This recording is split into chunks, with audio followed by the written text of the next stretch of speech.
I will ask this question.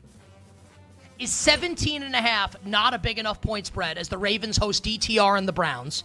Total in the game is 42. If the Ravens win, Baltimore is AFC North champions and the 3 seed in the AFC playoffs. 17.5 is the number. DTR starting for Cleveland, we think. I mean, that's what the betting market says. Your thoughts on this game?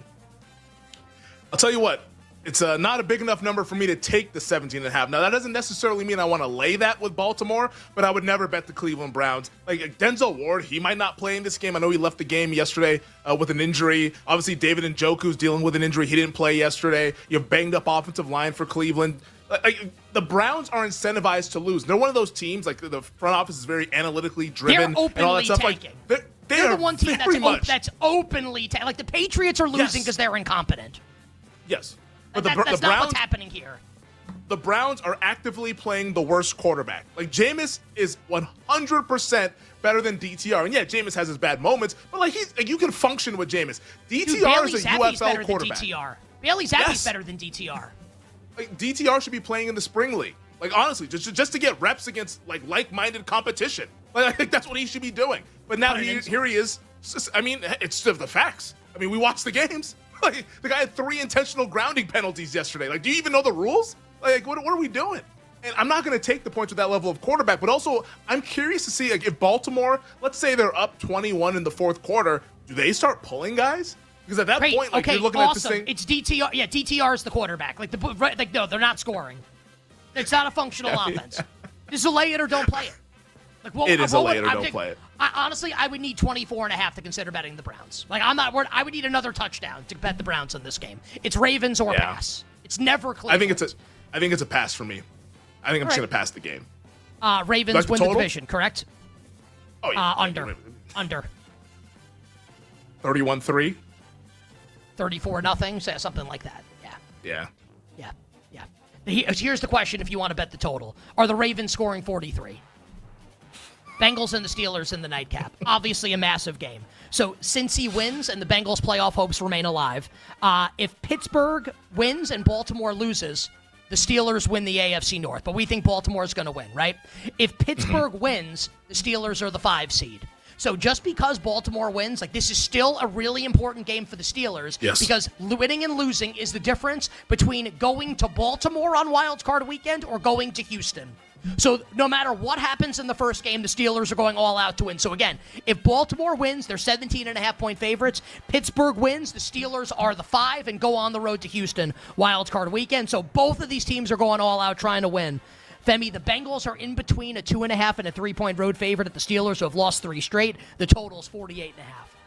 Yeah, I'm glad you set it up that way about the Steelers needing the game, because I've seen way too many tweets about, the Steelers have nothing to play for. It's like, dude, you want to go to Baltimore or you want to go to Houston? What do you want to do? It's like a 7-point difference. What do you want to do?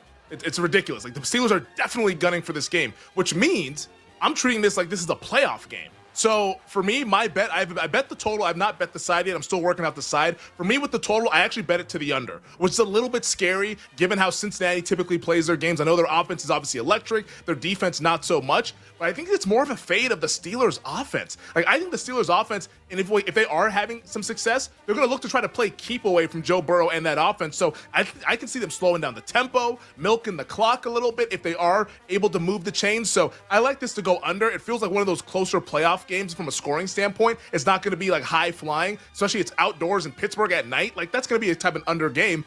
For the side, I lean towards Cincinnati. Have not bet it yet. I get why people took the 3 and the 2.5 and all those numbers earlier this morning, but yeah, because I just looked. This was not this morning, Femi. An hour ago, this was 2.5. Now I just looked and it's 1.5. 1.5. Yeah, and honestly, I get it. I think the point spread's right now. I think Cincinnati, is being favored is fine in the game. 3, no way. That was a bet on Pittsburgh. It's still Burrow in a playoff game, essentially. That's what this is. The Bengals are playing for their playoff lives. It's Burrow in a playoff game against Russell Wilson. Maybe it's square to say it, but I'm going to always pick the Cincinnati Bengals in that spot. So that's why I passed on the 3s. I just have to decide whether I want to lay the 1.5, but my bet is on the under. Yeah, I think I want to bet Pittsburgh. 3 was insane. And I even texted you that earlier. I was like, I mean, come on. Or last night, whatever. Just, really? 3 in Pittsburgh? Come on. The Bengals defense is still bad. Now, I don't disagree with your point that, if it's basically a pick 'em, it's Burrow against Russell. I get it. I think the point spread is just like it's fine now since he won 1.5. I think is fine. So I have to decide what I want to do. Yeah, I just have to figure out what I want to tease it with. But that definitely, that defense, Bengals are going to win by margin. Who are they beating by margin? Like Will Levis throwing 9 pick sixes. It ain't happening. No way. Bills and the Patriots in Foxborough. Now, New England did play Buffalo really tough a couple weeks ago. Bills won that. Probably should have lost, honestly. Yep. Bills won that game 24-21. So the Bills have locked up by virtue of their blowout win over the Jets yesterday. Buffalo is the 2 seed in the AFC playoffs and is likely desperately rooting against the Bengals getting in. Hey, Buffalo, here's your reward for being the 2 seed. Here's Joe Burrow. Would not be great. So Buffalo, that's not much to play for. Now, Sean McDermott came out today, Femi, Bills head coach. Josh Allen has a consecutive game started streak. So Allen is going to play a little bit in this game, which I think he should literally just take the first snap and take a knee, and then Trubisky should come in. So this is going to be a game where we are expecting the Bills to play their backups for the vast majority of the game.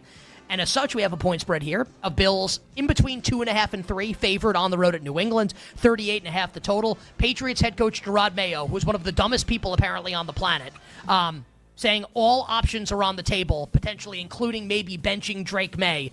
New England, if the Patriots lose, they have the number 1 overall pick in the NFL draft.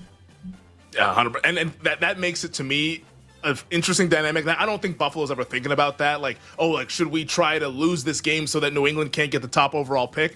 I don't think the waters run that deep. Maybe they do. I could be wrong. But for me, this is Buffalo under a field goal. If it's going to be under a field goal, Mitch Trubisky's terrible, but Mitch Trubisky started multiple playoff games. I at least trust that the surrounding talent that he has around him with that coaching staff can find a way to beat that coaching staff in New England that's terrible that Nick just mentioned. New England's operation is really bad. They're just lucky that they drafted what looks to be a dude at quarterback. But that dude might not play. And if he doesn't play, here's Trubisky versus Jacoby Brissett. I'll take Trubisky, even though it's not by a lot. I'll still take Trubisky in that matchup. So for me, this is a bet on the Buffalo Bills at 2.5. I haven't placed this bet yet, but I want to kind of get a little bit more into the week to find out more information about this New England situation. Maybe we even get a better number if Drake May's ruled in. But I like the Buffalo Bills actually to win this game. I think Buffalo's going to win. They're going to take care of business, and they're going to go ahead and cover the number. So I agree with Femi. This is going to be a Bills or nothing spot for me.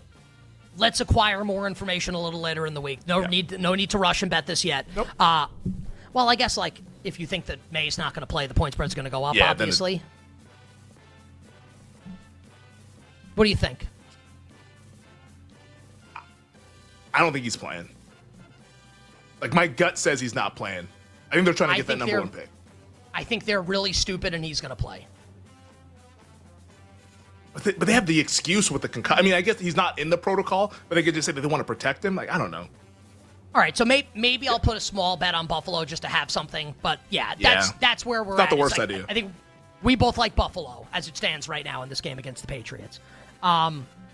We don't have time to we'll save the rest of the games for the other side. I just want to go back to Bengals Steelers and just the absurdity of this point spread being 3 and kind of just, it's not anymore to be fair. It's 1.5.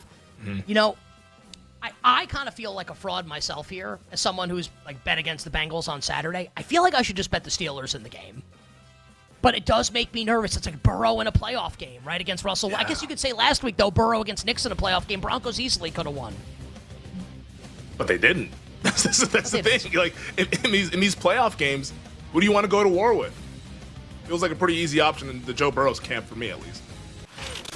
If Denver just beats Kansas City's backups, this is all a moot point, and the Broncos are the 7 seed in the AFC. Now, Chiefs head coach Andy Reid saying today on Monday that, they're undecided as to what they're going to do with their starters. The betting market seems pretty decided because as it stands right now, Femi, Denver is a 10-point home favorite against KC. The total here is 39. Remember, the Chiefs last week on Christmas in Pittsburgh clinched the 1 seed and home field advantage throughout the AFC playoffs, so we're expecting Carson Wentz and other Chiefs backups to play in this game. How are you looking to bet Denver and KC? This feels wild to me. I get it. Denver should be a big favorite, a considerable favorite, given the motivation, given the players who will be on the field for Kansas City. But 10? I don't what is if it's week 7, it's KC at Denver. What is this? 4.5?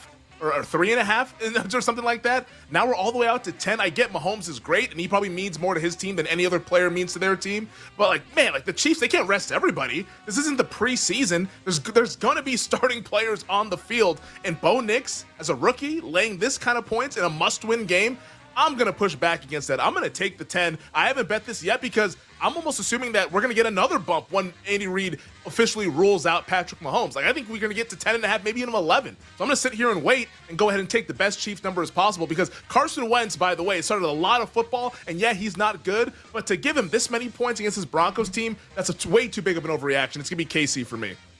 I don't disagree at all. And remember last year, week 18, we bet Carson Wentz and the Rams, and I was like obsessed with that bet again when Sam Darnold started for the 49ers. Look, Carson Wentz is not a great quarterback. I'm not going to sit here and tell anybody that he is. He's not. But he's also not bad. He's not bad.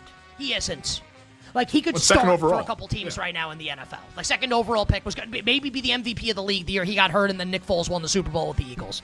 He's not bad. He's just not great. He's not a 17-game starter anymore, but he's way on the upper echelon of backup quarterbacks in the league.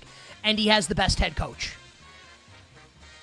And also, Denver's lost a couple games in a row. Like, what happens if the Chiefs take an early lead here? Like, we're talking like sphincters getting tight in Denver in that stadium. I'm with Femi. Double-digit point spread. Like, it's KC. I'm going to like the Chiefs in the game as well, Femi, to cover the spread. Maybe not win, but to cover the spread.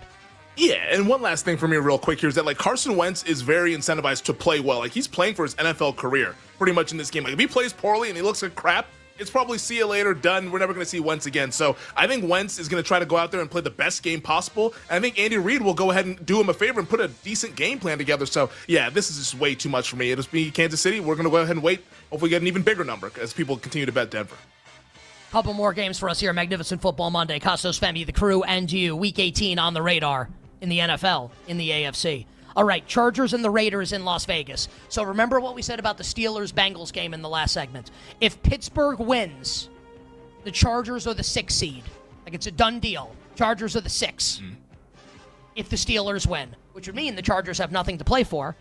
As of right now, the point spread is Chargers 5.5 at a Raiders team that's won 2 straight games. Total is 41. So with that serving as the context, Femi, anything you want to do in this game? This, to me, almost feels like if you're betting this game now, you're betting your opinion of Cincinnati-Pittsburgh. Like, that's what this is. Because, like, if the Steelers win, then, like, I think a lot of people, like, you're going to go ahead and want to bet the Las Vegas Raiders getting the 6 or getting the 5.5. But if you think that Cincinnati's going to win on Saturday night, how are you not betting the Chargers? Like, the Chargers at 5.5, I think that's a great bet to make. We just don't know what it's going to be. The price is short. I'm going to still the price is short. If they're playing the game, for sure. Yeah, yes. It's kind of hanging out in like a no man's land a little bit here. So, like, whatever your opinion is on the Saturday night game, I think is how you bet this game. For me, I lean towards Cincinnati winning the game. So, for me, it's a bet on the Los Angeles Chargers getting under 6 points against a bad Raider team. Yeah, and let's see if we can get some confirmation from Jim Harbaugh as to what Harbaugh's a try-hard guy also. He's like Dan Campbell. Yep. Would anyone be surprised if Harbaugh goes, no matter what happens on Saturday, we're playing 60 minutes trying to win? Like, I'm being serious. Like, would anyone be shocked if that were the result? Yeah.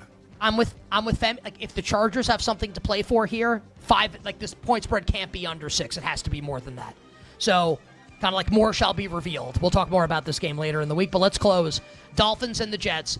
If the Broncos lose to Kansas City and Miami wins, the Dolphins make the playoffs, not Cincinnati. Miami in between a 2.5 and a 3-point road favorite at the Jets. Total is 41, but Tua may not play, Femi, with his injured hip. Like, his status is uncertain. My guess is he doesn't play. That is a guess early in the week. Remember, a hip ended Tua's college career at Alabama.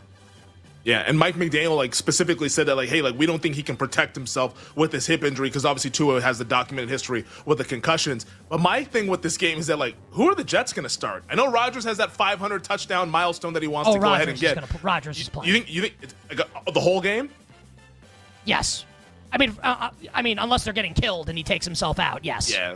Because I'm like, man, if it was Tyrod, I think I'd be really into the Jets winning this game. And I think I still might be into the Jets winning this game. The Dolphins look bad. Like Tyler Huntley wasn't good yesterday. I watched way too much of that game because I bet it. Like, that was more about DTR just being terrible. I think the Jets can beat the Miami Dolphins. I can see the Dolphins getting the gift and then throwing it away and losing the game still. I like the Jets, even if it's going to be a plus money price.